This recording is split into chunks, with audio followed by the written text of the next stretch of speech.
she played a very important role in the oral history projects that commenced a few years back for the Georgetown World Heritage Institute.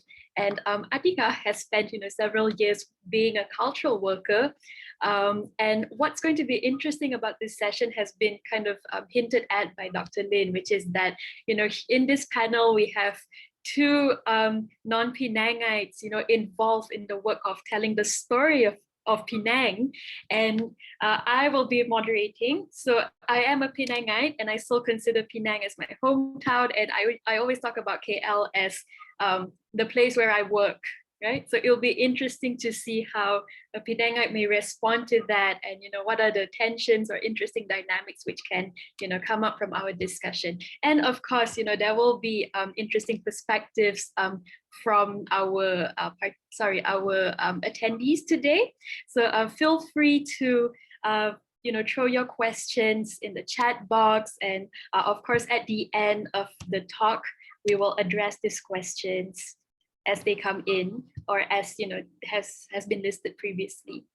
So without further ado, I will hand over the floor to Dr. Li Feng, please.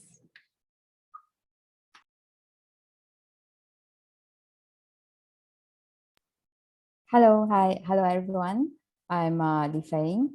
Let me share my screen first.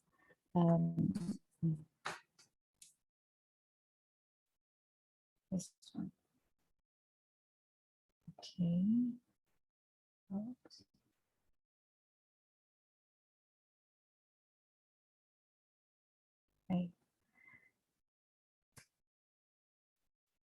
Okay. This is the title of my presentation today. Actually, this is the first public sharing of my recent work, as I just completed my PhD study a few months ago. Then this is some of my findings here.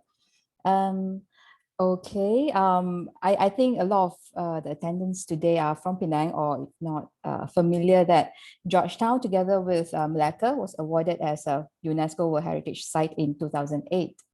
And then this is a famous statement by Sir George Leith describing the early population in Georgetown, whereby there are so many people in such a small place. So this is so Georgetown was already very diverse right from the beginning. And then this is the statement given by UNESCO why we entitled as a World Heritage Site. So I highlight they reflect the coming together of cultural elements from the Malay archipelago. And then India and China with those of Europe to create a unique architecture, culture, and townscape.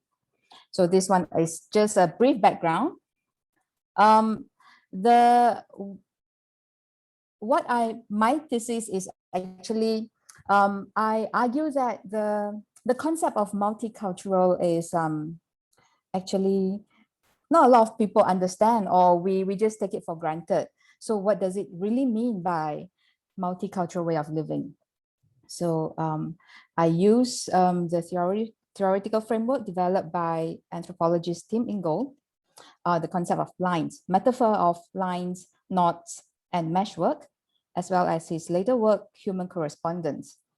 In brief, Ingold describe that everyone's life is like a lines, traveling lines, and then we meet people on our way, and then we form knots from time to time, and the whole our world is actually a meshwork of knots. So then he argued that, okay, when knots will form, people correspond. It's more the interaction, but correspond, and how knots stay together because people develop inner feeling for each other. So I think this one can describe why for 200 years, Georgetown is still a multicultural place. And then the methodology that I use sensory ethnography. Oh, sorry, spelling mistake. And then I rely on oral history source as my primary data. So my thesis, I argue that there are several significant knots in Georgetown that binds people together. First, and obviously, is food. So my presentation tonight will, sorry, I don't know how to use this. Okay, my presentation tonight will show several quotations from oral history, and then later I will discuss about it. Okay, first of all, okay, this one is from a Chinese auntie. I just read. So she described, actually the original interview was in Chinese, in Hokkien. So she said, the Malay neighbor, they were good to us. And during the festive events, they would invite us to the feast. And then she described that actually Chinese don't eat the rice that the Malay neighbor serve because it tastes like oil from goat or something. So we can't take the smell. Actually, it's a rice cooked in ghee, but then Chinese have this concept that it is like made of goat oil or something. So she described this, that we can't take the food, but actually some of the Malay kuehs were indeed quite delicious. So in return, during the son's wedding, she invited them to wedding dinner, and because they were living on the street for decades, so she knows that the Malay has different types of dietary preference. So she prepared accordingly. So all these memories are, sorry, I just give some background of the oral history collected.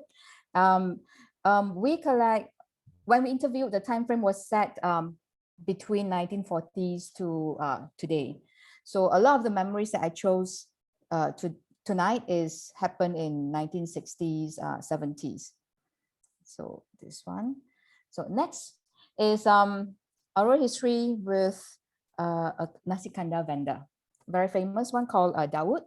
So this one, Dawood say the sama chicken that they cooked, because they know they targeted at really the multicultural population. So in terms of the color and the taste, they will make sure that it is a little sweet so that children can eat, and people who are not familiar with chili or cannot take chili can eat. So it's a little bit sweet, and it's rose color, it's pinkish, it's appealing and attractive to all. So this is how they create this chicken recipe. Another knot is festival. This one is an Indian respondent. So he lived on Green Hall, and he described that what he saw during Chinese New Year. Because he grew up on the street, he was familiar with the material culture of Chinese New Year. Sorry, I don't have a photo of Green Hall. This is a photo of Campbell Street, given by the owner of this famous gold jewelry shop. So it's firecrackers during Chinese New Year. So then growing up on a multicultural street, of course, this Indian man, he was familiar with all the material culture, like firecrackers, like line dance, like ang pao and all that. So this is how he described it. And then also temporalities in our history. People often describe that actually in Georgetown, they can describe all the festivals, annual festival from month to month. And then, so this one is from Alimza Wali, which is a Muslim enclave on Chulia, a Muslim settlement along Chulia Street. So he was describing about Ramadan, and then the distribution of bubuk lambuk. And then he described that Chinese on the street will also know that this is the month of Ramadan, and they will come to take bubuk lambuk as well.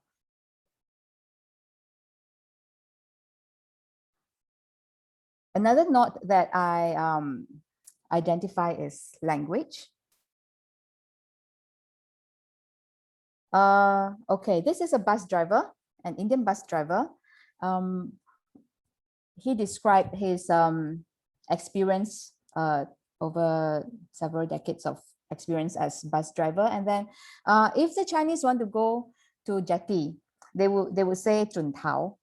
But the Indian will say Kapadurai or Padagu Turai. The Malay would say jetty. Then if one comes to Penang Road, most of the Chinese would not say Penang Road, but they would say Klena Ban San, which is Charosta Market in Hokkien, meaning the Indian market.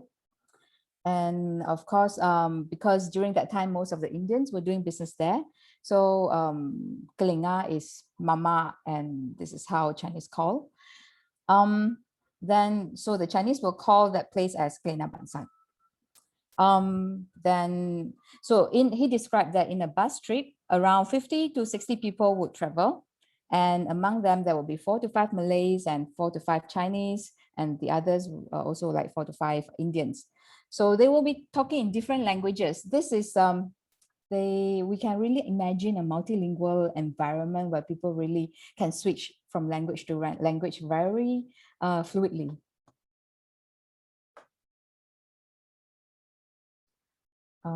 Beside the multilingual soundscape, of course, the visual language. This is a Dawood restaurant, one of the first multi-story buildings on Queen Street. And the owner described when he set up, he decided to use the neon light, following the fashion of the Campbell Street shops, because at that time, Campbell Street was the high street. So Campbell Street already using a lot of neon lights. So they said, okay, we want to be more cosmopolitan as well. So he described Dawood as the first shop to have neon light signage. And then during, for the opening, he described the decoration. So they are Indian Muslim business. But then he said, oh, well, we do not put toranum, the mango leaves that we thought Indian shops will use for a big occasion.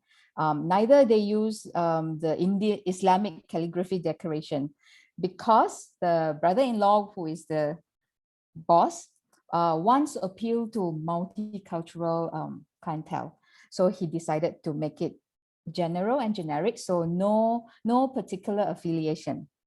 And the neon light, the neon board, he put English, and then Malay, Tamil, Jawi, and Chinese. So it's like, this is during 1960s or early 70s. So it's an attempt. We can see really the business community in Georgetown, that the attempt to appeal to all, like very sensitive to really their clientele. Multicultural symbolism. This is very interesting. This is also an interview with that Indian guy on Green Hall. So he was living on in one of these shop houses on Green Hall, and then his memory was those days they built the house and they have got the Vastu. Vastu is feng shui in Hinduism. So he described the Chinese built the house according to feng shui. And then because he can identify this marble cochra on top of the roof.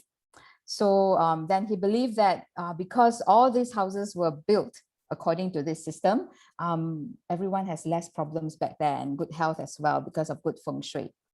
So on top of his house, yes, this marble cochra. And then during renovation, his Chinese contractor stole the cochra. So then the way he communicated with the contractor was very interesting, because he understood how Chinese thinking, and then also can relate to his own thinking. So he told the contractor, you better return it back. If not, you will get a swollen stomach. Immediately you will get a swollen stomach or a swollen leg. So you better return it. So immediately the contractor came and fixed it back. So he said, oh, this is something to do with his own belief. But of course, Chinese believe in feng shui as well. So if you relate to the same like way of thinking, then something works. So this one really demonstrated a kind of really local wisdom, and we know how to communicate to each other and how to move things, how to negotiate. Another one is placed as a multicultural knot place. This is a man, Chinese man, described his memory during childhood. He grew up living beside an Indian Muslim mosque. So he said, okay, well, when we were young, we had nothing to do. So we would sit by the window and watch these people pray, the Muslim pray and wash their faces and do their things. And then what he said is that they really respect their God a lot. So because they can wake up so early and brush their teeth, wash their hands and go to pray. We as Chinese, we have different religion and different culture. We are not like that. So it's by really, you just live beside a mosque and observation, visually redefining differences, similarity between each other.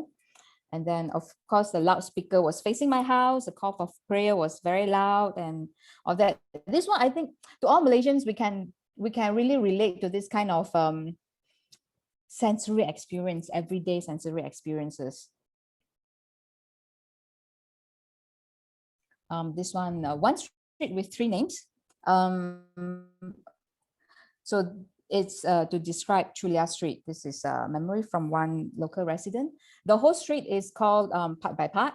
So the first part in Cantonese, they call it Tai Mun Lao. Another one is Ngao Gontong. So during the old days, we say Tai Mun Lao, Ngao Gontong. To differentiate the section between Pitt Street and Love Lane, that section is called Tai Mun Lao. And then between Love Lane and Penang Road is called Ngao Gontong.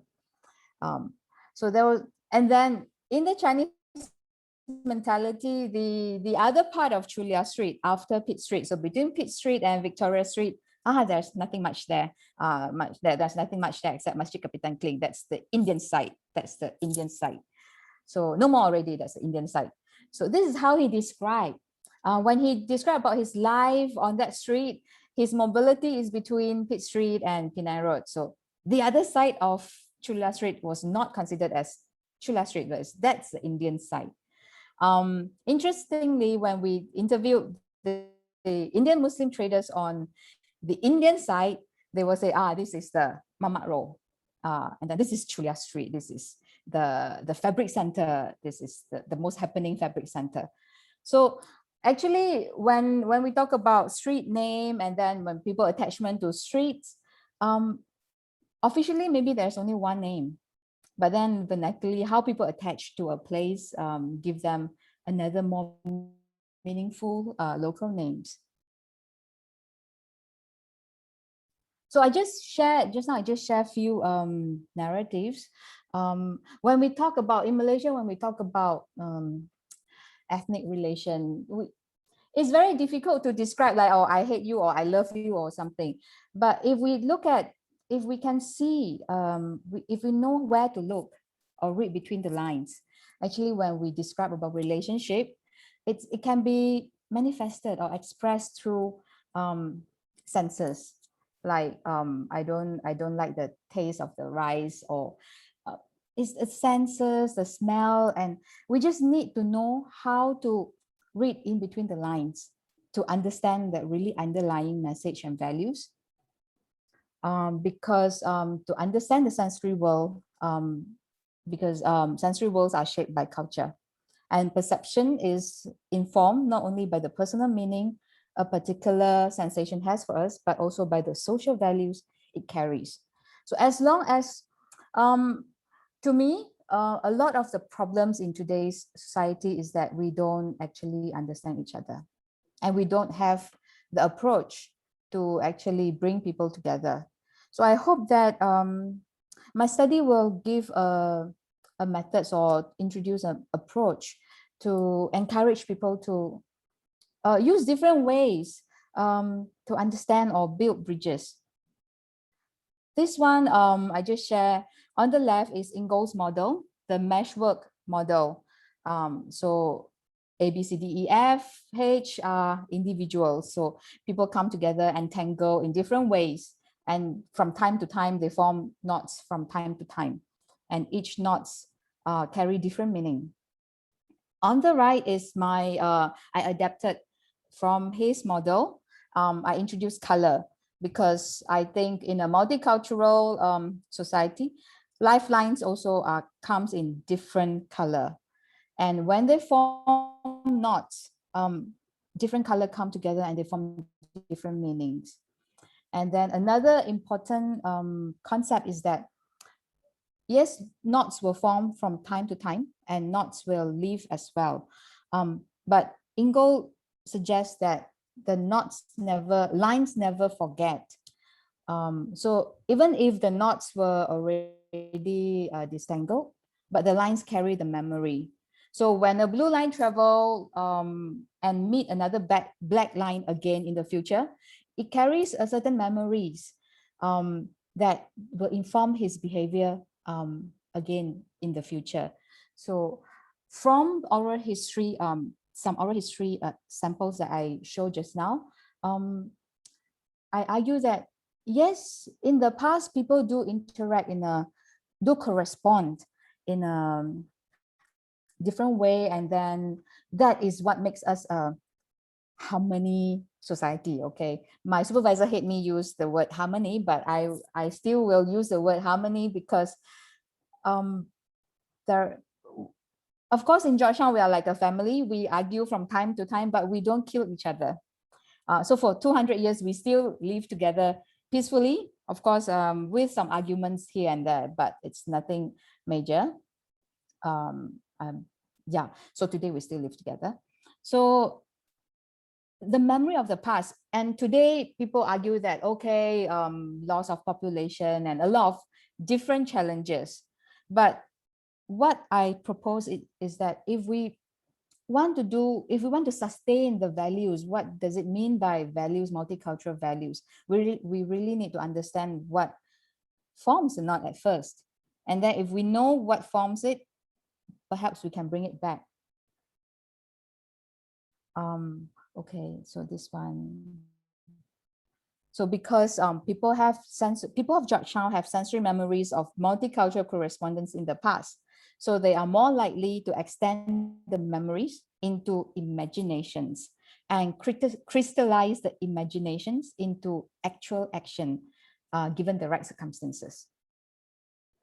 And then my conclusion is that the future of Georgetown World Heritage Site lies in the leadership's ability to steer towards a sustainable direction that is in tune with the values of multi-sensory correspondence that keeps alive Georgetown's multicultural way of living. This is my short sharing. I hope it is clear enough. I pass to you, Atika.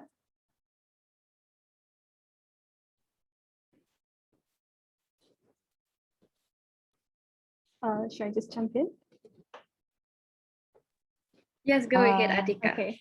Thanks, Li Feng, for the sharing. Before, actually, it was quite interesting when you said like you keep using the word harmony, but of course, because I feel like the word harmony is kind of romanticizing the multiculturalism in Georgetown, and it almost feel like we are tolerating each other in order to avoid conflict, which is, I think, is something very important in order for us to actually become an actual melting pot. I don't know. I mean, before I jump, will you agree with this? A melting pot is a metaphor, but I choose to use the meshwork as a metaphor because melting pot, you melt everything together. Meshwork, people form knots and relationships from time to time, and dynamics change from time to time. Yeah. But would you agree that, I mean, like, using like describing as a harmony is kind of like is a way of like signaling that actually people are just tolerating one another and avoiding conflict? I don't think people are avoiding conflicts because just like in a family, you quarrel as well. There are quarrels. Actually, in-group quarrels happen more often than intergroup. So for example, among Chinese community, you already have different clans and different clans, Indian Muslim, different clans. I think negotiations happen all the time. But this is the beauty, right? And I think we can still strike a balance. This is what I call harmony. Harmony is not only like we love each other. I mean, I mean, that is very romantic lah. If harmony is like really just love and happiness, but it's really to achieve the balance and negotiations and understanding each other. Yeah. So so listening to your presentation, so I have like few questions for Li Feng as well, like drawing from your presentation just now. So I kind of interested with the method that you use, which is the sensory ethnography. I mean, how different is it? How different is it with the ethnography, and how did you come to conclusions? So, okay, sensory ethnography is the one method that will be suitable for your research here, which is which you already have a pool of data from oral history, right? When you first started. And then you also added on with sensory ethnography, which is you used to capture the so-called multicultural knot. I mean, in what way does the ethnography itself is not enough to capture this? And are you also, yeah, what is it the sensory you're talking about here? That and also is there other, you mentioned the knot that you're capturing here are food, languages. You also mentioned about the culture, which is like we can see in the building and other. Is there other more high conflict multicultural knot that you observe in town that maybe would be, yeah, that can be addressed as well? What do you think? So many questions. Okay, why sensory ethnography at first? I'm not from an anthropology background, so this methodology at first was introduced to me by my supervisor. But then, of course, it has potential in Georgetown because it's really full of sensors. And first of all, the place itself is very conducive for sensory ethnography research.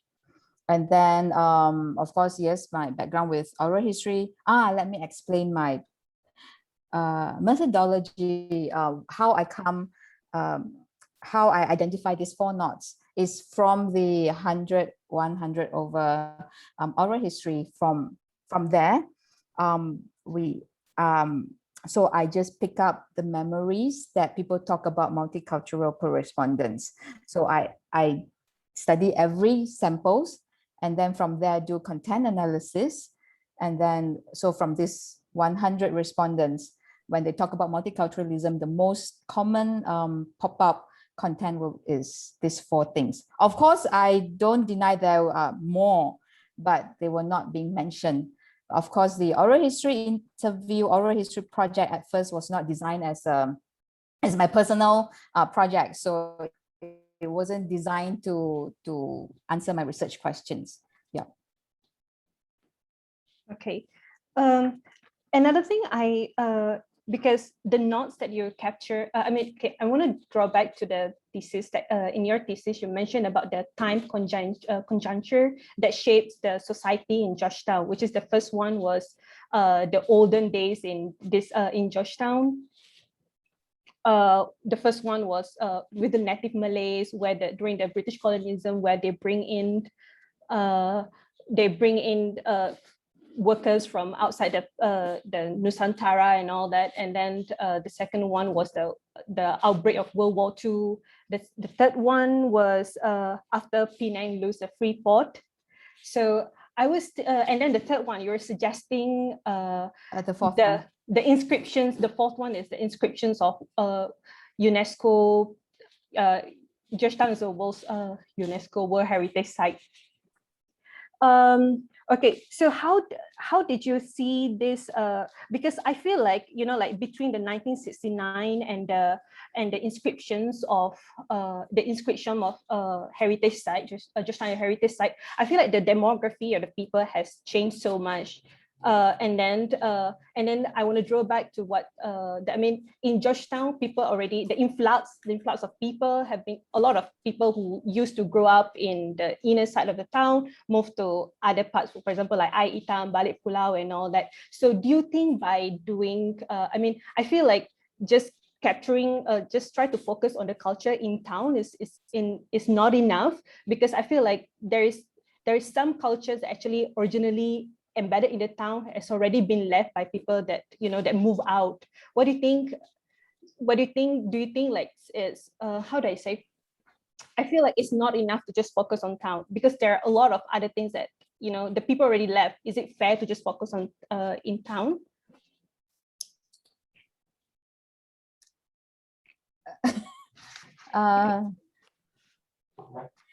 Oh, okay.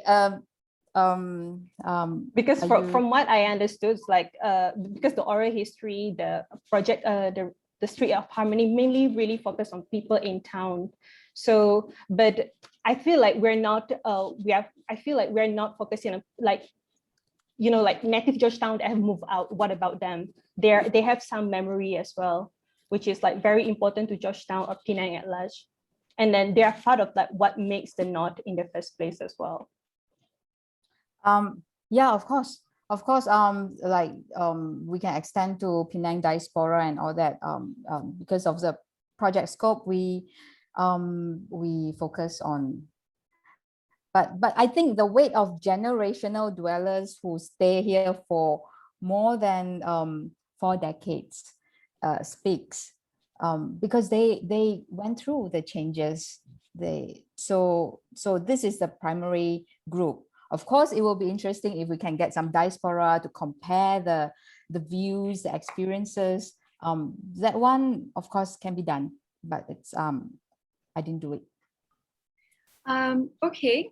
So thank you, Atika, for the questions, but I'm going to pause the question answer form here, because I think some of these topics, I would like to revisit it in the official Q&A, because of course, as a Penanga, I have that same question, like you have like this core group, and I was wondering, how that might change if you extend it to other groups. But let's put a hold on that discussion. And perhaps, Atika, you can give some of your, you're supposed to give like your comments as your experience as a cultural worker. So let's move to that, and then we can move back to questions. Would that be fine? Yeah, sure. Okay, great. Thank you. I'm kind of nervous. That's why I kind of like, like go everywhere else. Oh no, those are great questions. So that's why I feel that, let's really like flesh it out in the Q&A, because otherwise we might get sidetracked and you don't get to say your part. So I personally, when I going to Leifen's research, because this is based on my experience working in Georgetown, I personally use more photoethnography in doing my observation in Georgetown rather than sensory ethnography. And I feel like that's why I first asked about the methodology. I feel photoethnography, which is also is like more. I feel it can capture. It's more holistic in capturing Georgetown. Of course, like it's not just the picture going around taking photo, but also the communications, how we capture and how we describe it. I personally feel it could, it could be it will be a method that I will use instead of sensory ethnography. That's when it on the method side.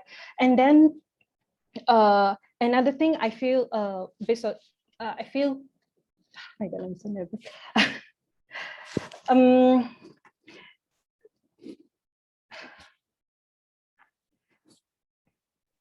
Atika, you're good? Yeah, I'm good. I'm just like too nervous. Oh my goodness. It's okay. We're all friends here. Like, let's have a chit chat. You made some really good points, Atika. So I think that's a really good starting point for us. Mm-hmm. And I feel like another point is I feel how do I say?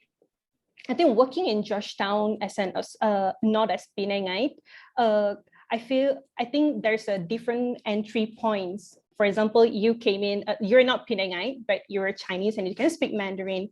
And I feel you were given some sort of, it's much easier for you to enter into the community. Not as like, for me, for example, I feel there's more barrier that I need to climb.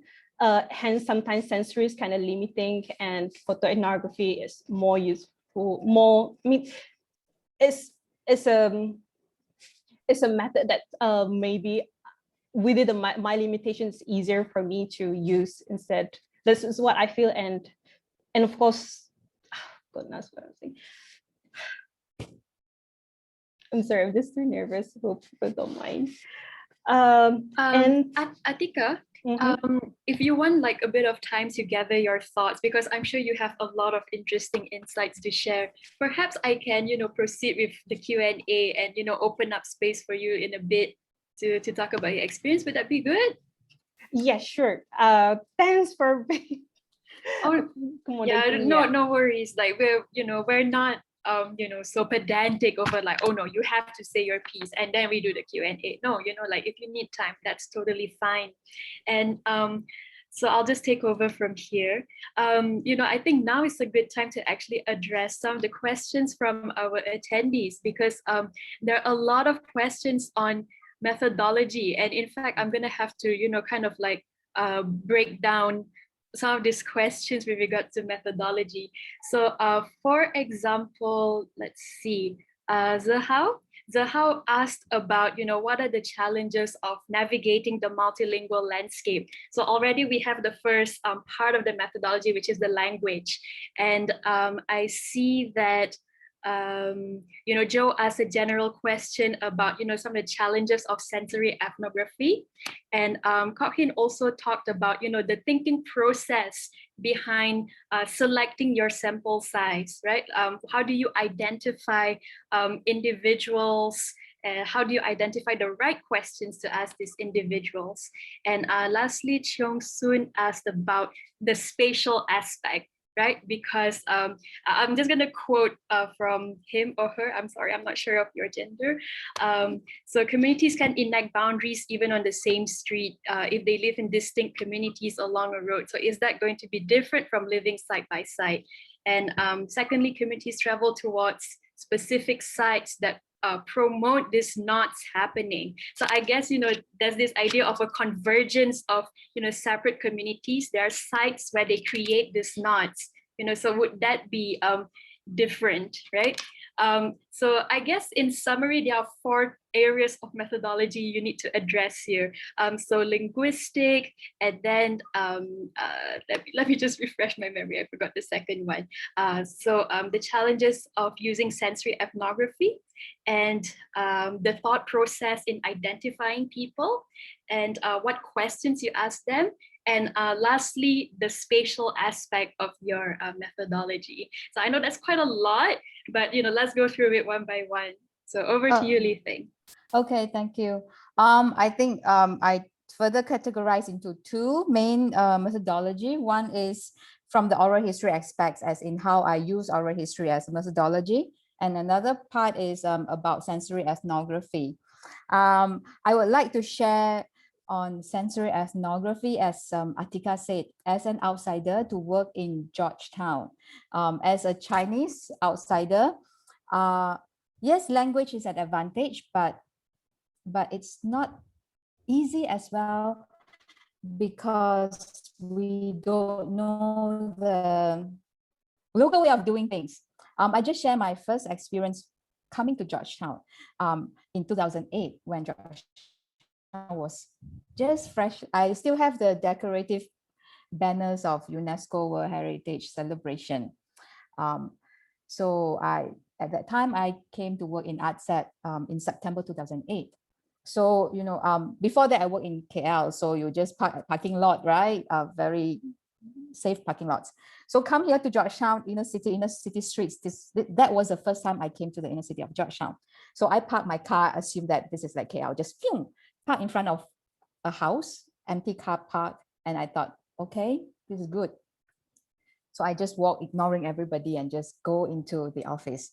Then at the end of the day, I came back to my car. I saw scratches. So I didn't know what happened. I didn't know what happened. What did I do wrong? And everything is like within the box. So this thing happened and happened and happened again, and the scratches increase and increase and increase. Then I suddenly realized, actually, every time when I parked on that spot, there was a man standing there, just standing there.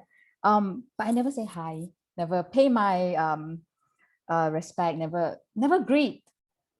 And then I don't know what's the gesture or what's the meaning of his gaze. All these like really subtle messages that he sent out. A chair just at the side of the parking lot, I didn't know what it meant. So just after few weeks, then when you break ice and talk, and then after that, the no more scratches. I still park there, but then have to make friends. I'll have to talk. Then I realized, then when you suddenly open up your senses, and actually there are a lot of signals that we have to really accustom to this local setting, because this is a very traditional part. I mean, back in 2008, this is still a very traditional part of Georgetown, the Lebo Aceh, Lebo Aminin, still local residents who live there for generations. So they already claim their territories here and there, the flower pots, the abandoned broken chairs, everything that we are not used to, because I grew up in a very generic taman. So all this I didn't know. So actually a lot of unspoken words that we need to learn as an outsiders coming here. And so this one is sensory ethnography. And also how they interact with each other, especially if we talk about ethnic relation. One of my respondents, his house on one side is like Chinese houses, and the opposite is Malay business shops. So for generations, his family from Kukongsi, so he lived there. The family lived there for about 100 years. So they practice year-round rituals, burning of papers. Then because newcomers on the opposite side of the streets, after 2008, so new businesses, Muslim businesses came in and new players came in. So people complained to him, your ashes, I mean the burning ashes, like fly over to my place. So now this old man has to adapt to new dynamic on site. So whenever he burned the paper, he immediately have to pour water over, and not just like left it open burning and so this one, if we don't talk, if we don't observe, we don't know. We don't know this whole negotiation happened. And then we don't know that the past history, that he has very close relationship with the past residents opposite the street, but because of eviction and all that, so the whole community already different. But if we only take it at face level, now we just see that, okay, no interaction, no harmony, so there's no harmony in Georgetown. But that wasn't true, because closer relationship happened back then. So all this, I think, we have to take into consideration if we want to say we want to revitalize or we want to safeguard something. I think we need to take this in as a holistic picture. But people on the ground actually is very dynamic, the way they interact with each other. They just adapt to situations, and to make sure that there's no conflict, or there is conflict happen, but people can really just adapt and give way and negotiate. Yeah. So maybe just to summarize that, I think on the point of sensory ethnography, I think what you're trying to say is that, in terms of a challenge, a lot of this information is not immediately obvious, right? Yeah. I mean, it's not just a matter of observing the sites, but how you overcome that challenge is to actually form relationships with the local community, to tease out, all these little details that, to like the mata kasar, you may overlook, right? And you have to, and that's why you do an oral history project, so that you can listen to the recordings, you can pick up recurring themes. So Joe, I hope that answers your question. Right.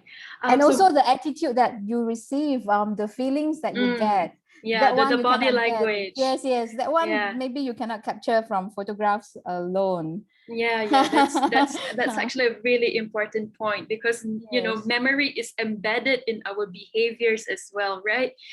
Somebody might say, oh yeah, I think that person is okay. But if you look at the body language, you can already sense like, oh, there's a little bit of tension here. So, that's where oral history would come in, and where, a more mindful use of sensory ethnography would, help. So, like I know, just to recap, the other parts of the methodology that you were asked about. So perhaps we can move on to either linguistics or space, or selecting your Okay. interviewees Okay. and the questions. So any Okay. one of these three, yeah. Okay, I just have to explain the oral history project was a 5 years project, and it's initiated by a state agency called Georgetown World Heritage Incorporated. So I lead that project. I didn't conduct all the 100 interviews. I had an interviewer team. And then we follow the methodology by Singapore Oral History Center. So there's the whole systematic way of collecting data. So we design our questions. Our topic was the life in Georgetown. In Chinese, it's like 衣食住行, meaning the everyday life, the clothing, the shelter, the food, and transportation aspect of everyday life of people in Georgetown. So, and we want to cover different ethnicity. So my interviewer team, I have people who can speak in Tamil. One of the interviewer is here today, I think. Vera is with us. Perhaps later she can share her experience. We have Tamil speaker. We have Hokkien, Cantonese, different Chinese dialect speaker, and we have Malay speaker. So that's how we, and then as much as possible, we conduct the interview in their first language. So for Zihao, the challenge of, actually the most challenging part of doing oral history in Georgetown, yes, is a linguistic, actually is the Tamil interview, because we don't read, and then so after the interview we have to get transcriber to transcribe the Tamil interview into English. So that itself is very challenging because different people have different interpretation. So we have Indian expat who do the transcribing and the local Indian who do the transcribing. It can be very, very different interpretation. And this conflict, I don't know how to solve. It's different interpretation. And then, but you can, so to use the Tamil interview, I would suggest really to go back to original interviews. Of course, the transcript itself help to understand, like in general what the interview is about. Multi-language translate recording different. Yep. So I think that was to answer the linguistics part of the Yes, methodology, right? So yes. I guess in summary, it could be, the one of the ways you overcome that linguistic challenge is to first gather a multilingual team. Yes, is that correct? Yes, right? Yes. And I suppose a degree of translation has to be made, not just in terms of the language, but in terms of understanding like the gist of what they are trying to tell you, right? The conceptual, yes. Yeah, because I've actually conducted an oral history interview before with Dr. Mahani. This was like for an internship. And yes, there's always this tendency for interviewees to get excited and start telling like, all other like additional stories or add all these additional details. So it's very important to kind of like take the text away and then understand like, oh, okay, these are the sentiments being expressed. So I guess the translation happens in multiple layers. Yes. Okay. Yeah. Okay, so perhaps you can move on to the other parts of the methodology. So we're left with spatial and selecting interviewees and interview questions. Selecting interviewees, as I explained before, the priority given to generational residents. So we identify really old businesses or old residents, and they have to be living or operating or working in Georgetown for more than 40 years. That's our primary target. So this is how we identify. And of course, we have to, percentage of, okay, I need how many Malay respondents, Indian respondents, so that we can have a multicultural pool of data. So this is how we design the project. Right. So I guess, to kind of, deepen your answer, what I would ask is, okay, so you have this idea of, okay, we're gonna ask, all residents in the town, and they have to have lived there within like, for at least 40 years. So within that cohort, how did you select, okay, these are the people who are going to be our correspondents? Or did you kind of like do a call for participants and just interview those who responded? I mean, what was your process with regard to that? First, of course, is personal contact, and then snowball. And also for areas that we really want, but we don't have any connection, we will go knock on the door. And then there's not that everyone is willing to talk to you. So actually, we don't have a lot of choice. Like, oh, 10 people, I just choose 3. Actually, you approach 10 and maybe you just get 1 who are willing to talk to you. So the situation is like that. For our pilot project, we just did oral history on Chulia Street itself. Chulia Street has over 300 houses. We walk from one end to one end of the street, door to door. And for 1 month, just to get people to familiarize us, I carry like black umbrella. So that people will know that, okay, familiarize my face and with this black umbrella. For 1 month, I only managed to get 10 people who are willing to sit down and do the recording. So that's not that I have 20 people to choose from. Yeah. Okay. So I have 2 follow-up questions. I'm still on the theme of selecting interviewees and asking questions. So you mentioned that, sometimes through this personal context, they snowball. So how do you define, what would be an interesting contact, because you may not have a plan to meet, these people who snowballed. So what made you decide like, oh, I think I should speak to that person? Was there any fixed criteria, or was it kind of like based on, oh, it fits with the research question, so they are totally relevant? Yes, geography as well. I really want Clan Jetties. So target Clan Jetties. I really want Alim Zawali, Masjid Lebo Aceh Enclave. So there are several places that I really want. So that we can cover, I mean, the Georgetown. So I don't want just to concentrate on one street itself. So I will spot, okay, we collect this area already and all that. So space, location is one consideration. And because, like I said, thematically, we want from the clothing, from food industry, from transportation, and from shelter wise, we want road builder, we want contractor. So it's defined by themes as well. Okay, right. So now that we've talked about, selecting your sample, I'll move on to my last follow-up question, which is the questions that you ask.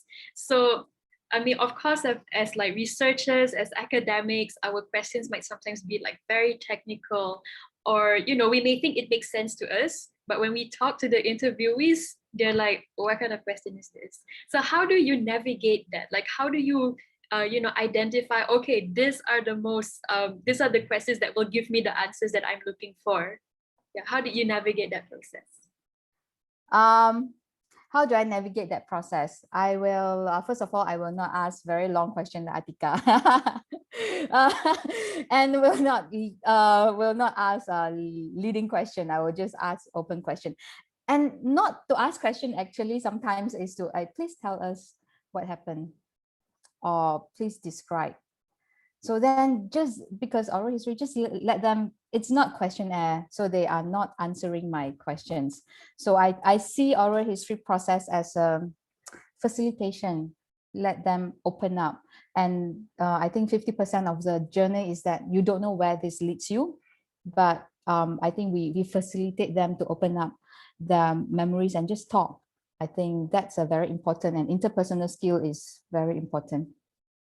Yeah.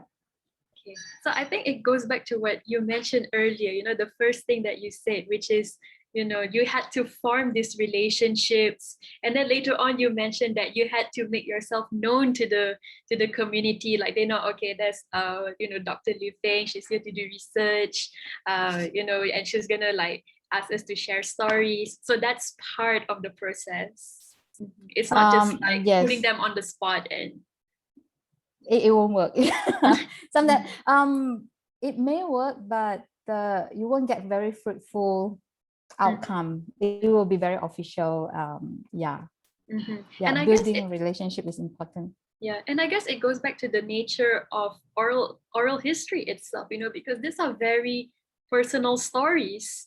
You know, these are not necessarily stories that people, you know, record as like dear diary, this happened, you know, or they might, but as like a piece of like trivia in their life, no, a piece of gossip, you know. So there needs to be that personal touch to the process.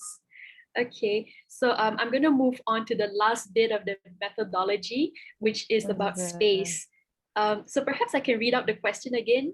Yeah, I don't quite get it. Yeah, okay. Okay, right. so let me just read it out. Kyung Soon said, can you expand on the significance or impact of space? So for example, communities can enact boundaries even on the same street if they live in distinct communities along a long road.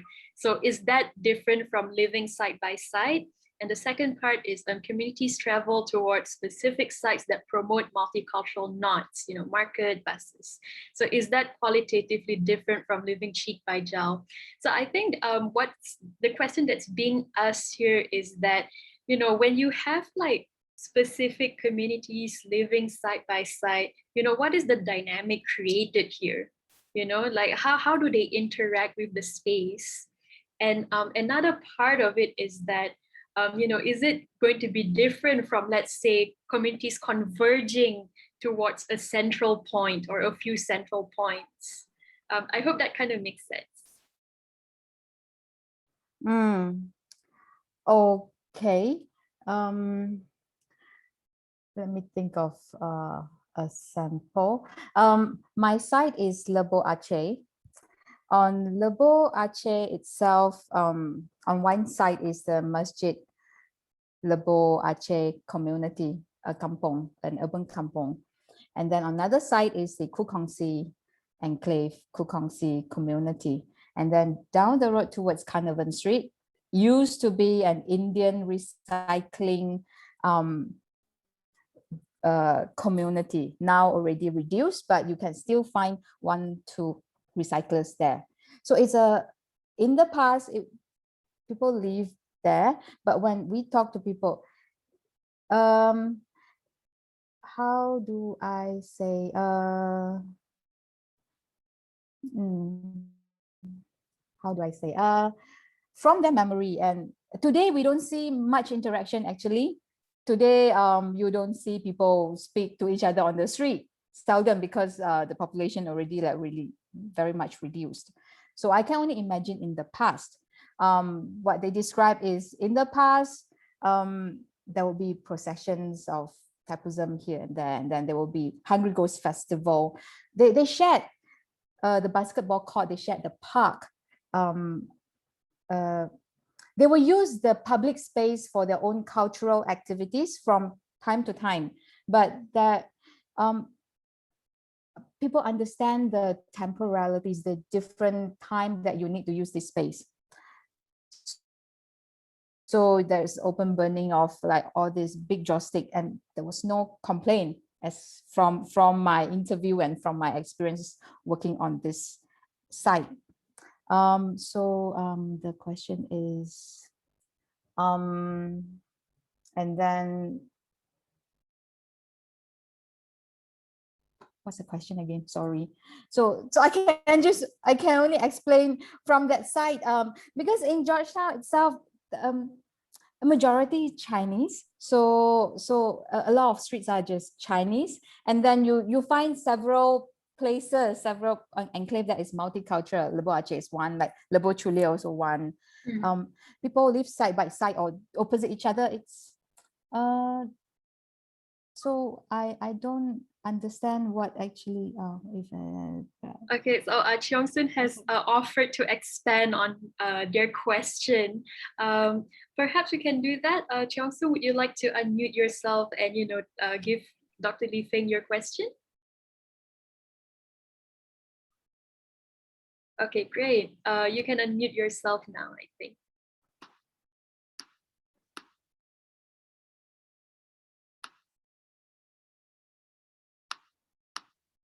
Oh, okay, you can't. So mention street process, procession, like sorry, baptism, Dr. parade, Li Feng. Yes, I can. Yeah, Thank before we move on to the next question, perhaps Cheong Soon can get a chance to expand on his question. I think the question has to do with less about your methodology and more about your conclusions. And your first of all, thank you for your presentation. It's amazing. You started off by talking about how there was this Chinese respondent who talked about her reservations towards eating rice that is cooked in ghee and so on. And I presume that respondent was talking about a neighbor, like someone who lives close enough to be invited next door. And so there is a qualitative difference between that kind of interaction where you're living next door to someone from a different cultural background, to if you're living in distinct enclaves along the same street, because a street isn't that long. It might be long, but it may not be that long. And if you're living in a street, on a street, and you're living in a different enclave, or as you just mentioned, you are living in a place where you have shared communal spaces like a basketball court, for instance, is that kind of not making qualitatively different from the kind of not making where the joss paper that you burn, the ashes actually go into the house of the neighbor. So does your research throw up that kind of qualitative difference where space plays a part in not making, and if so, what kind of conclusions have you drawn from it or can be drawn from it? Thank you for the questions. Actually, I don't my research, I don't deal to that extent, because all my data comes from the oral history data itself. So it comes from content analysis first.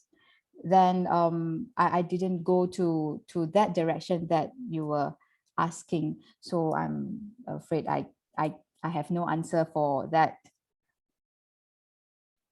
And I don't have enough case to draw a conclusion, because I have just single case or 1 or 2 case of neighbor sharing food.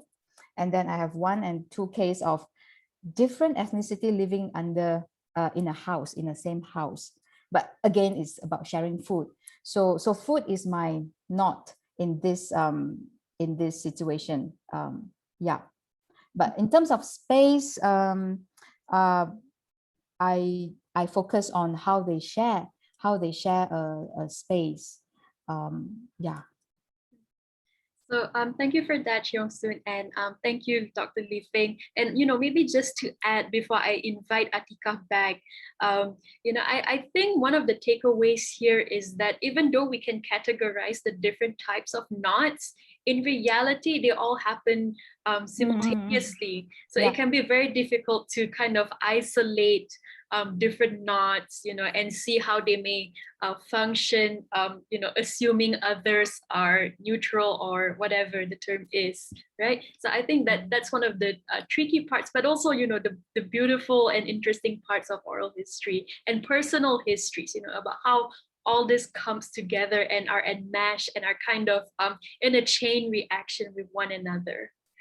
Okay, so Atika, you're ready to say your part. So I think, a lot of things have been said, about engaging with the communities. How do we capture their stories? How do we create, questions to ask them? How do we draw them out of their shells, etc.?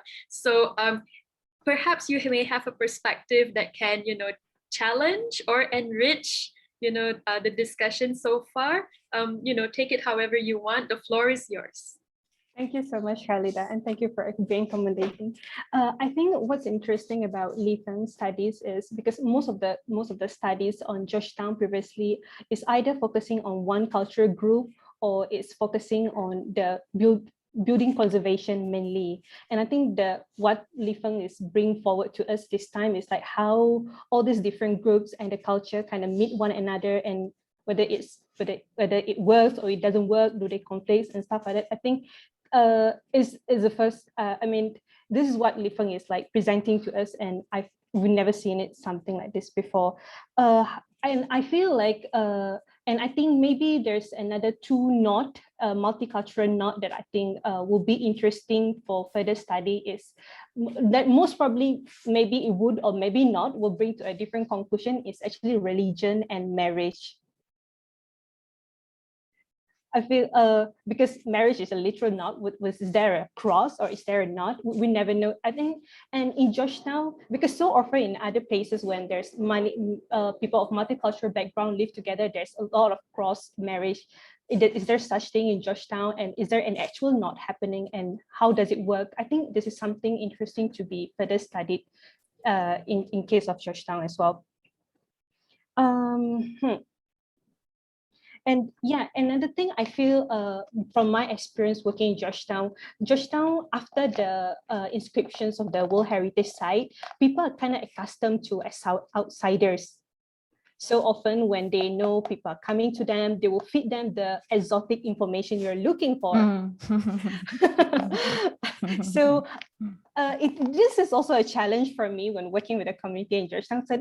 So doing oral history with, of course, with limited time as well. I mean, how to jump this hurdle and how to navigate around it? Because like you said, you're given an open-ended questions. How to navigate around it? Are they romanticizing their memory, or are they giving you what you're looking for, or is it? Yeah, how is that? And I think it's something that we need to factor in the study as well, because so often, although like I've been working here for a few years now. For example, I frequented Chaurasta Market, but after like half a year of not going there, my face is forgotten, and I'm back to someone strangers again, and the kind of stories they share is very different already. Like maybe you like more frequent meeting them in a period of 3 months.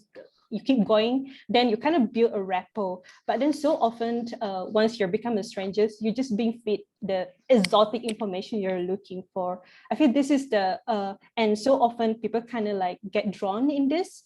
And just ended up with all the romanticizing information. Yeah, this is for me for now. Right.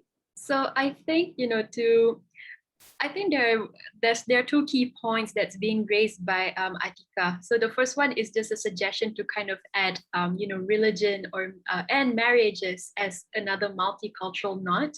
And I think I would have to agree, because one of the distinctive parts of Old Penang, is that they're all families there. I mean, you can go to the graveyards and see like, forgotten graves, and you can also see like the ancestral site, so it would be interesting to kind of trace the marriage and the lineage. I mean, how have what were their origins, what were their way of life, and how did all this continuous intercultural marriage change that. So that's the first part. The second part is something which I would actually like to ask Li Feng and revisit this at the end, once all the questions have been addressed, and that is how tourism may have changed these knots, and how it affects like all your relationship with your interviewees, because definitely even as a person who grew up in Penang, 2008 changed a lot of things. I mean, yeah, when I go back to Penang and I see like hipster cafes, I'm like, this is not Penang, so it'll be interesting to kind of interrogate that and see how stories may have changed. But like I said, let's leave that till the end. Let's go back to some of the questions because we have like a backlog of questions here. Right. So I know Fatima earlier asked a question about the entangled knot concept, and she said that it is fascinating. Thank you, Fatima. Could you please share more about this concept? So perhaps you can talk a little bit about like how it works, maybe like tools that you use to kind of work with knots. To me, it's a broad concept because before I chose the knots, the meshwork concept, I explore like melting pot. There are many metaphors about multiculturalism, like melting pots, and then they say, no, melting pots, you lose your individual characteristics. So other people say, okay, salad bowl, but then salad bowl is very cold. Then other people say maybe it's the stir fry metaphor, because more Asian, we need fire to stir things up and change something and gel everyone together. So stir fry, and so there are many, but personally I like this personal preference. I like knots because I like the time element of lifelines travel and then form knots from time to time. People can form relationships at this moment and then leave and then form another relationship. I think this tells like really life journey and also the life of a city, of a place. Georgetown, since its inception in 1786 to 2021, through different conjunctures and different crises, although fabric of the society has changed, but knots will form. People come back, people move out, but knots will form all the time, and you can find similarities from time to time. So I think it is a very useful metaphor or useful concept to study a place to me. So yeah. Okay, and I just kind of want to bring up what you mentioned earlier. I think like when Atika first, gave feedback on your talk, she mentioned melting pot and you countered it with meshwork. So, you talked about how that is a metaphor that you prefer because it actually talks about, it actually accounts for changing dynamics. Yes, and how we're all interrelated. It's not, this kind of like this ambiguous thing. Okay, so I suppose not a fixed thing. So I guess using knots is a way of using metaphors to kind of discern these dynamics, and that's your preferred method. Yes, and also Ingold described that when when knots were tied, you need force, and then the dynamic of how tight the knot is your effort to how you tie the knot. So the both parties or three parties, it depends on your effort and your attitude towards each other. You will shape the type of knots that you form and the sustainability of the knots. So it's a very beautiful concept. And then from the data, it really described from time to time people, how they interact with each other, with the changes of social values and perceptions. The knots, the dynamic is different. Yeah. Okay. Right. I want to interview and ask Li-Feng one question. So how did you boil down to which line you're using? In this case, it's like the community group in Georgetown, for example. Are you like, because there are also a lot of minority group, for example, like Punjabi, the Singh, and few others, the Baba Nyonya. How did you end up choosing this, like the main threads, the main line, to study the knots? Okay, these oral history interviews were conducted way before my study. So I have to explain, I use an existing database. So so I don't choose, I use an existing database. Yeah, that's the answer. Yeah. Okay, so there are lots of questions from the audience, and I feel, and I'm trying to kind of group them into themes, so that we can approach them in a systematic way rather than like kind of revisiting certain questions. So to the audience, I'm going to start kind of choosing your questions. It's not going to be in order, but I will try to ensure that, Li-Feng can answer your questions, whether like it's in a cluster or, it's a single question. Okay, so let's pick an easy one, because there are some questions here that are quite heavy, academically, right? So from O Tao Hua, so Dr. Hua, will you suggest oral histories documentation and publication as a way to foster closer neighborhood relationship? Definitely, Chineng, definitely. We use for the pilot project on Juchula Street, we use it. We tried. It's definitely the answer is definitely yes. It's a very personal approach, and then you can use it to do a community engagement project to build community. It's a useful tools. So, from your own work, has there been like any groups that approach you and say, hey, can we use your material because we want to carry out, like community engagements or projects? And, how did that project turn out? Do you know? The material doesn't belong to me. So, okay. so I don't have the rights to disseminate. Yes. I see. Okay. Yeah. So whether or not is there anyone approach the GTWHI, I'm not sure. But so far, maybe Atika. I'm not sure. But I have not seen such project coming out. Okay, right. Because it's first thing is that it's not promoted. Maybe not a lot of people know the existence of this pool of data. Yep. So that's why I use it for my research. Yes, as a way of using it. Yep. So you're kind of speaking on faith that this is an under-tapped resource, to like kind of build all these relationships. Definitely, yes. On that note, actually Imagine Malaysia is trying to come up with an oral history project. So I don't know, maybe we could talk about that one of these days.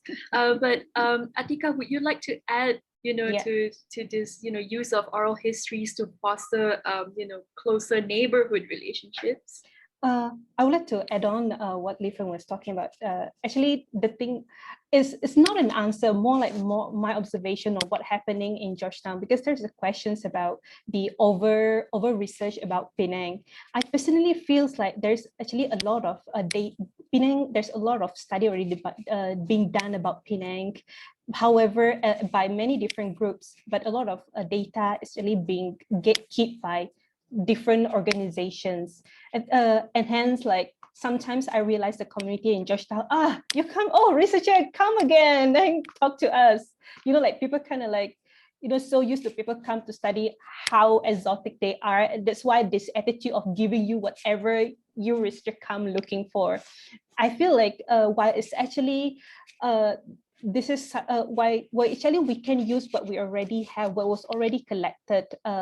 For example, a lot of like projects done with UNESCO and with different because there are many different NGO in Georgetown. For example, there's ArtsEd, there's Penang Heritage Trust, there's the Heritage Site Manager, which is Georgetown World Heritage Incorporated, and each actually, or like even Think City, each of these different organizations already done a lot of study. And actually, if all this information is being pulled together, there's something that you can draw from there. But this is what I realized, people tend to not working with one another. Hence, every time a new researcher is coming in, you got to start from zero most of the time, or either you tap into one of these organizations. And so often, most probably it become like separate affiliations rather than you can go to one in one time. So I think we've come back to that point about, the outsider's gaze. And, I'm so glad that you mentioned that, Atika, because one question posed by the audience, Alia, is about, is there a point where a place is perhaps over-researched, right? So maybe I'll read out the full question and Dr. Li-Feng can address that. So also, yeah, it was Alia, right? So something about how Atika mentioned being fed exotic information is making me think about how a lot has been said about Georgetown and Penang in research, in articles, art, etc. So is there a point where then a place is perhaps over-researched, especially for a place that is so known as the prime example of multiculturalism? Because then the people that perhaps perform in a particular way for researchers, like, is this a concern? So I think that's, similar to what Atika was questioning just now, how, like, how do you navigate that risk of, your interviewees performing multiculturalism, and also, selecting memories that, they think might appeal to you? I don't agree that it is over-research, but certain area, yes, maybe, especially for outsider researchers. And if they want to go for the obvious, or I think, first of all, you need to understand the site first, and not just, I want to study traditional trades. Then you go to those few famous traditional traders. Of course, you will get like the already published materials, but then there are still a lot of everyday stuffs that can be discovered. You just need to spend time and look further. Yeah, I don't agree that it is over research. Yes, but just talk to people. People will tell you something that you haven't discovered, but don't go for the obvious. Yep. So, that's interesting. You say, when you say don't go for the obvious, can you give an example of what the obvious might be?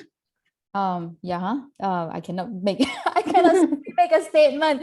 Maybe the obvious also worth going, worth studying from different perspective and different methodology. Yes. Like Nasi Kandar, I studied from different perspective, and of course, Professor Koo, Kek Cheng also studied Nasi Kandar from different perspective and from different yeah, just find out the gaps. I think advantage is that a lot of people have studied Georgetown before, but there's always gaps and always like new approach coming up. Yeah. So before I move on to the big question on multiculturalism and colonial categorizations of culture, I think that's quite a big one. Let me just ask one question, which is about, okay, so you said that a lot of your case studies are, stories from 60s and 70s, right? So taking into account how, Georgetown changed so much, and then we have Think City, and then we have the issues of gentrification, and of course, people curating, this is what multiculturalism looks like in Penang. What do you think has changed in terms of, the knots, or in terms of the stories that your interviewees tell you? I'm sorry, come again. Things have changed. If you're talking about because my material is more on mundane stuff that it's not I think it's not so much studied yet. So how things change because of Think City coming in and all this. Sorry, can you? So I guess what I'm trying to say is that because your knots, the main knots that you mentioned, I think there were about 6. These were from stories collected mostly from the 60s and 70s. So I wonder if you could, I wonder if you could, discern a change in the knots, when you take into account stories from a more recent period.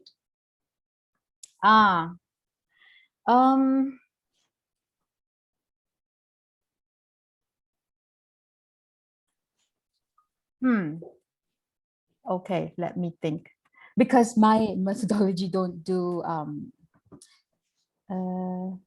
I don't compare the knots. Yeah, So Okay. yes, I don't compare the knots. I see. Yeah. Okay.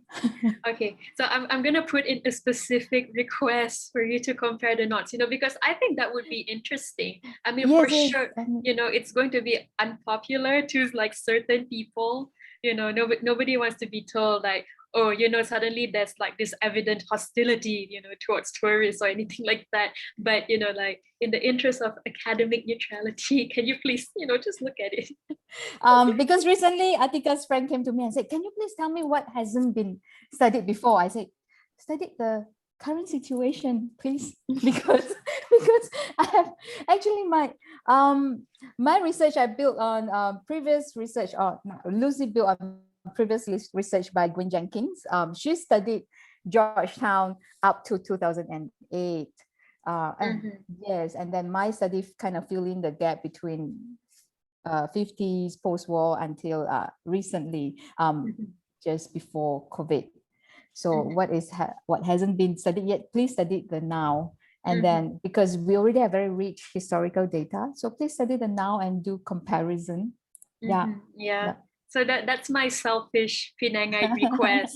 Like, and it'll be interesting to see, how the younger generation that no longer, lives in Penang and, may not even have that long-term spatial memory. It will be interesting to see how that has changed. And, now we're more exposed to a very polished version of Penang, right? Yeah, because my So, limitation of my respondent is also they are old, the older generation. So I don't have the younger generation respondents. So yes, it will be interesting to compare. Okay, so now I'm going to address the big question on, the culture, basically multiculturalism and colonial ideas of culture. So these were questions posed by Zehao and Wen Ui, right? So basically what Zehao wanted to know is, yes, could they be overperforming multiculturalism? And how do you also unpack the colonial notions of culture? Because a lot of times, when we categorize Malaysians, these are from colonial constructs, right? So how do you engage with that? First of all, I approach from really everyday mundane stuff. So I don't talk about culture to them. So I don't ask them, yeah, what's your culture and all that. So it's really everyday living. So that I won't ask them, oh, okay. I think it's the way we ask the question. If you ask the personal life, avoid being romanticized, avoid them giving you the romantic from my ancestor and whatever. So we just ask how you live your life. Yeah, so that's like, I see. Nothing colonial about it. It's your life. It's everyday, what you eat and all that. Okay, so what I'm guessing is that in your dissertation, you don't actually kind of unpack the concept of culture. You're really focused on these personal stories. Would that be correct? Yes, and everyday life. Yes. Okay, right. So when we answer how, I hope that answers your question.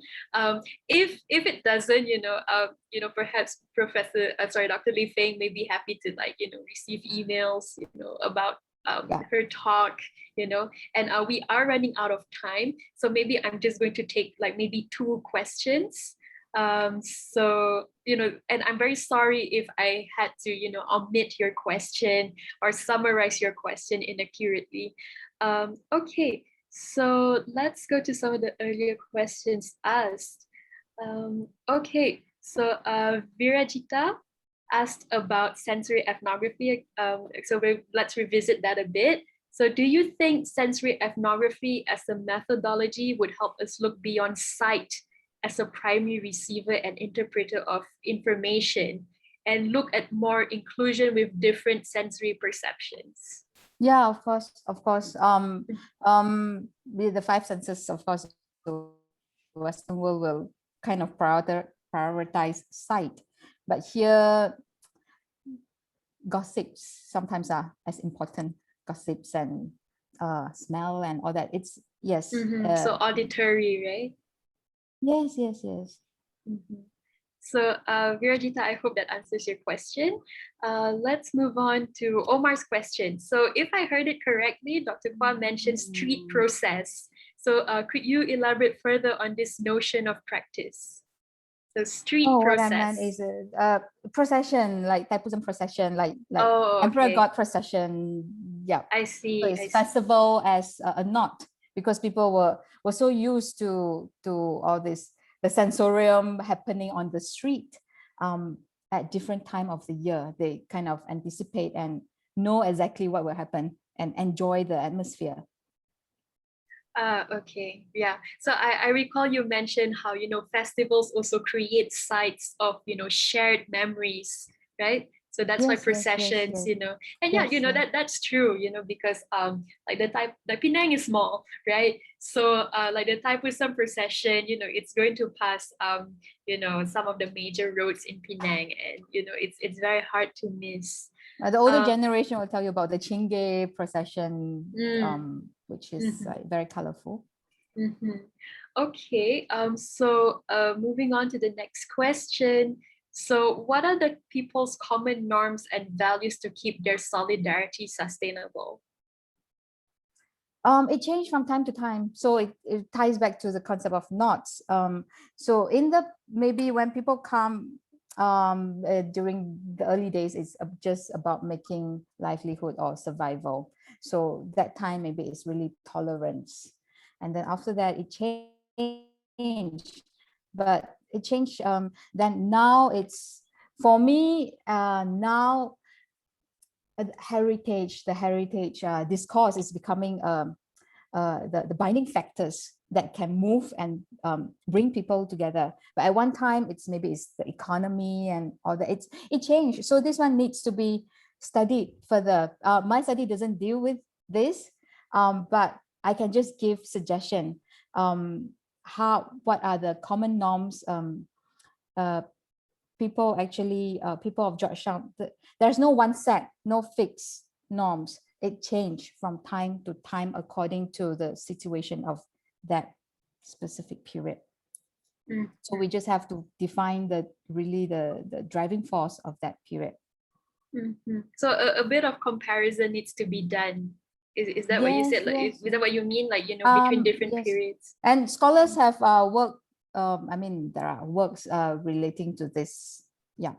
If you're interested. Okay. Okay. Perhaps you can recommend an author, or you know, if you can recall the specific article or monograph. Well, I can go back and I cannot think now. Yes. Okay. No worries. No worries. If you want to give us a reading list, you know, after the talk, that's totally cool. I'm sure our audience will appreciate it. So we still have a little bit of time, so I'm going to take a few more questions from Yuan Mei. So if the oral history was not collected with location specific within one site, right? So can you share your views on how cultural mapping can enrich the outcome of your research, in addition to oral history and sensory ethnography? Okay, I think all this it's just different type of naming. The context of cultural mapping is urban. It is about placemaking. It's a methodology. I use that methodology as well. Yes. Okay, right. So you do you mean cultural mapping?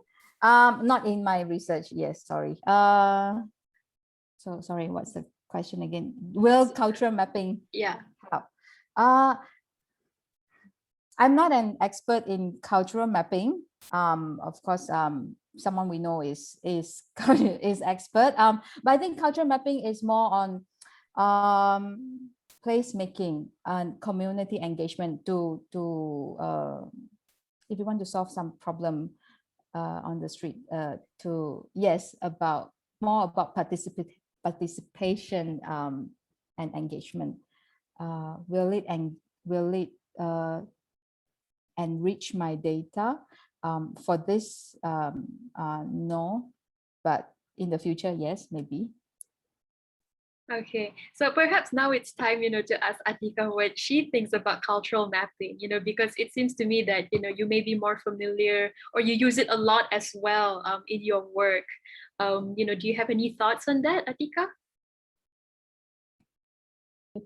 Okay, I personally feel that cultural mapping will really help to enrich the data collection, because so often culture, you can't run away from place and space, and it's kind of can be a good, like a trigger for people to remember things in a certain way, or I mean to have a special memory of the space.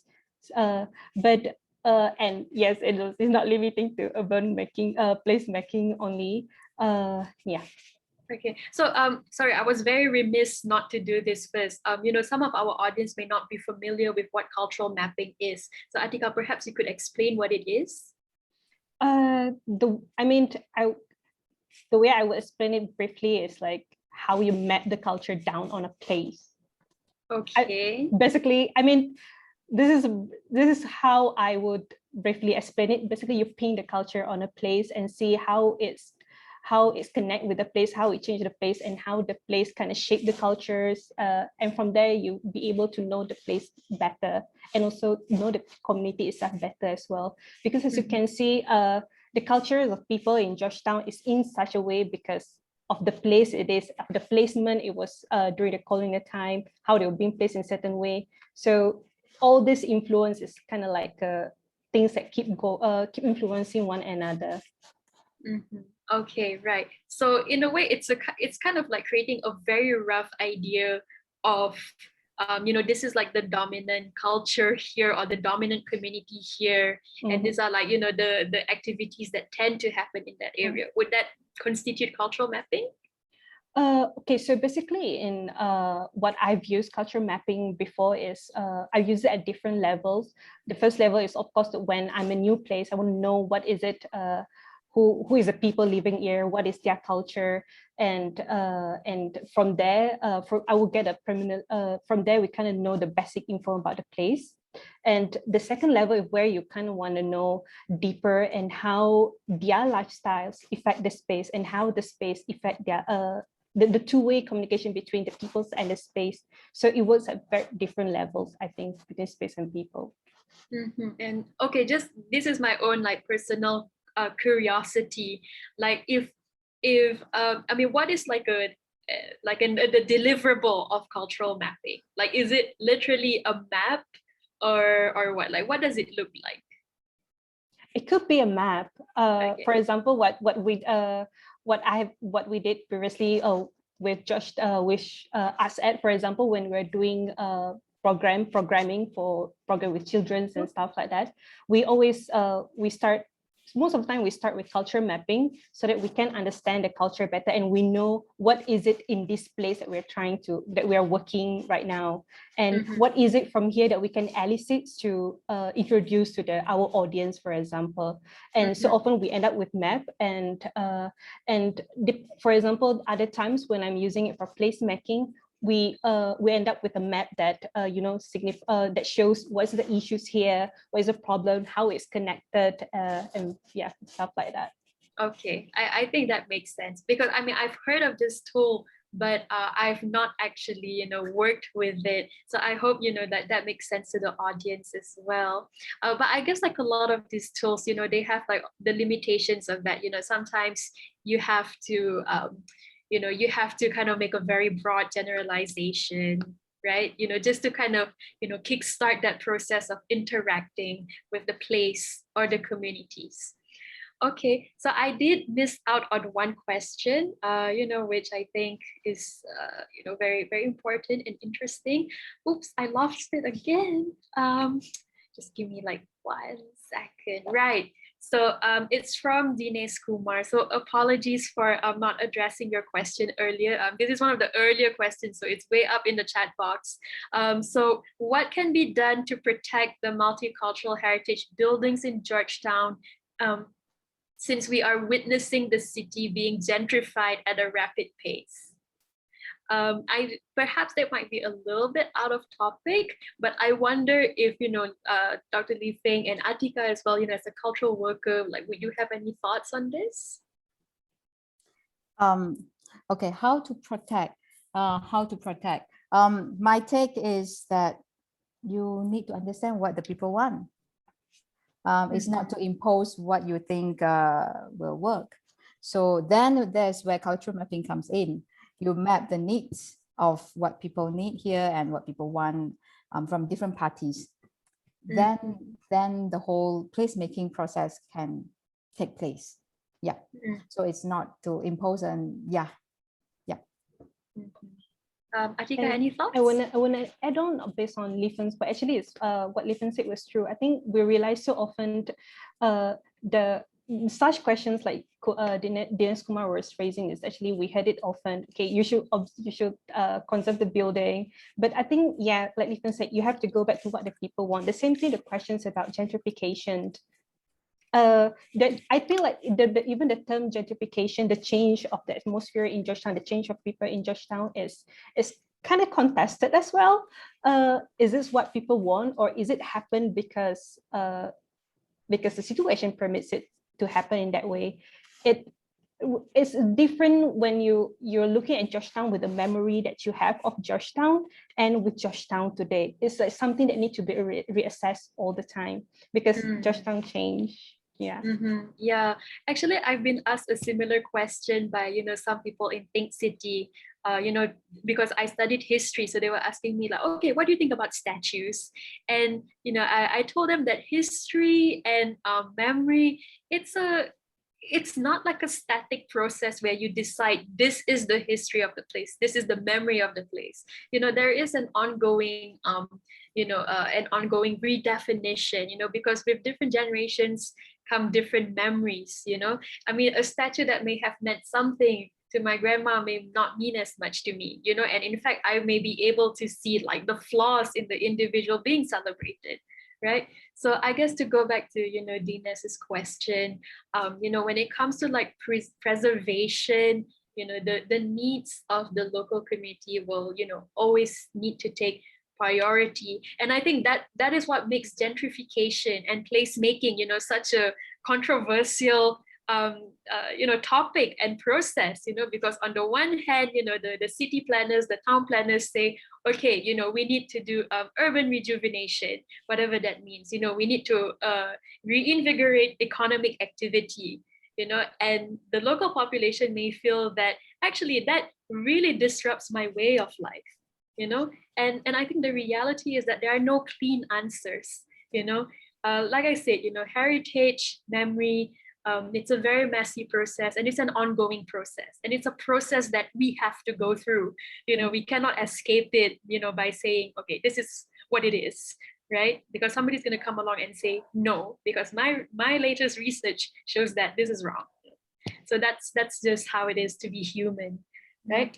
So Zikri, I'm very sorry, but I'm going to go over time a little bit just to take the last question, so that everybody's covered. So this is from Francis. Yes, can I answer Professor Francis' Okay. question?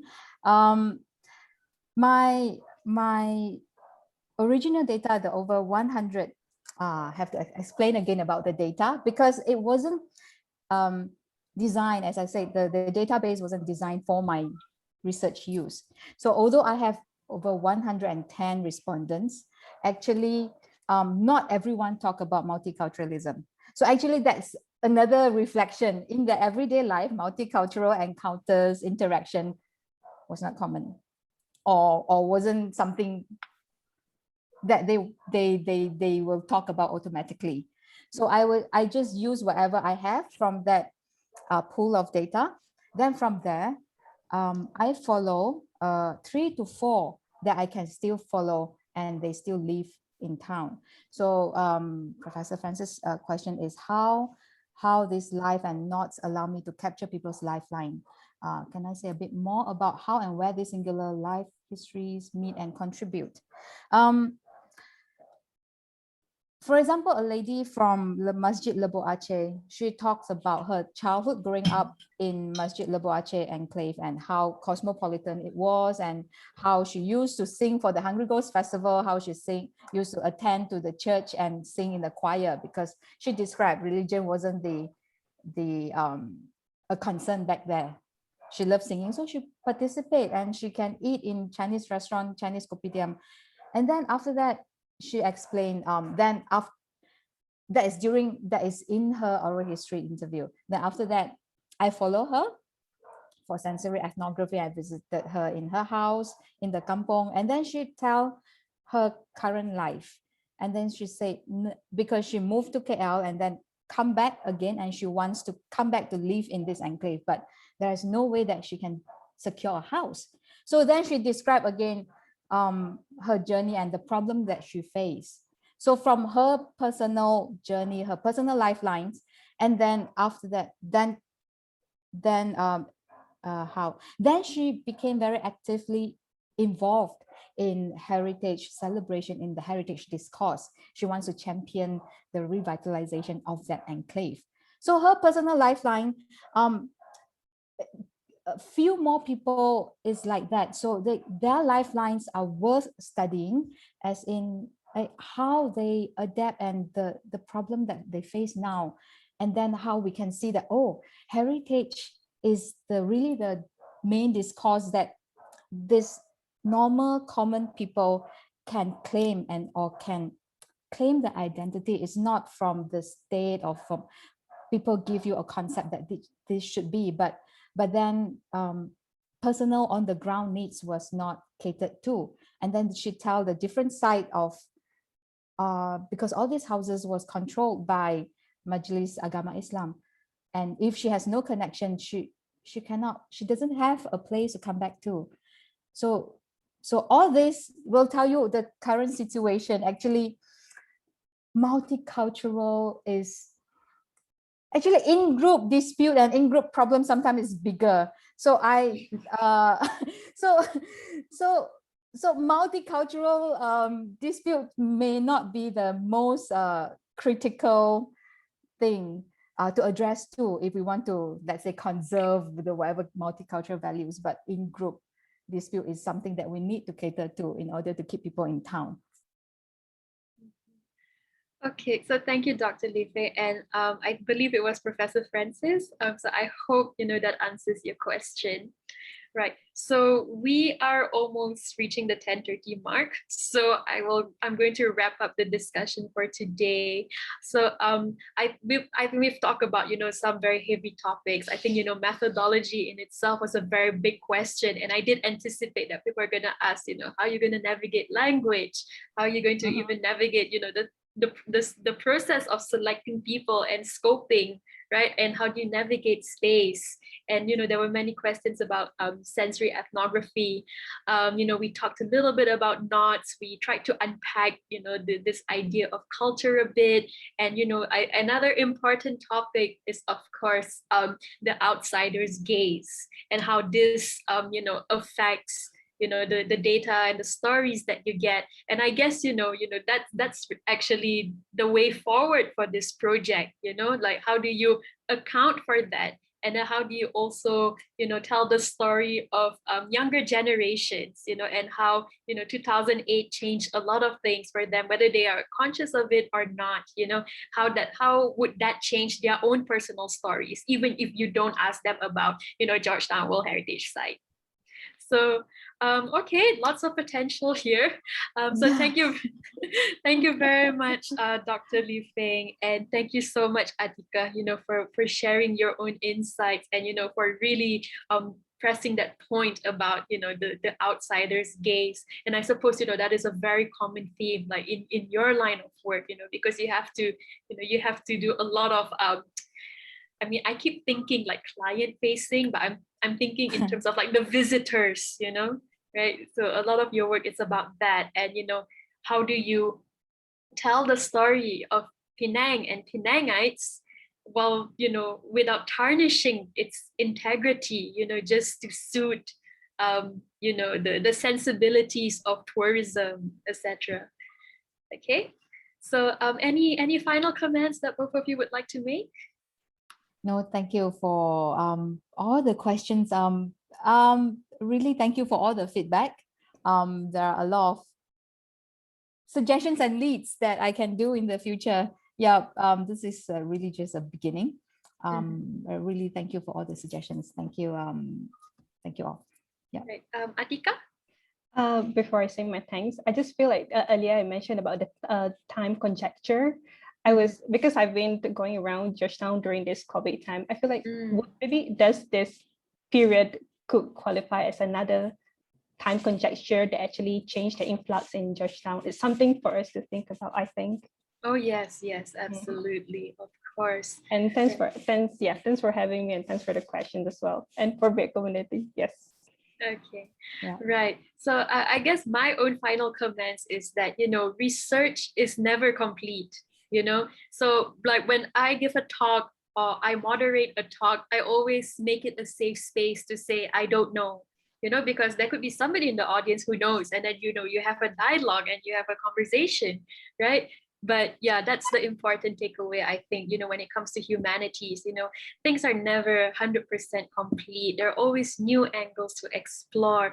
And the human process is very messy, so if anybody comes looking for really clean, beautiful answers, I'm so sorry, at some point you are going to be disappointed. But that is the fun in learning.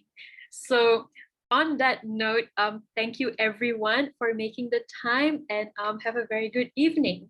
Okay. Thank you, Khalida. Thank you, Atika. Thanks, Thank you, Tika, everyone. and thanks, Khalida, as well.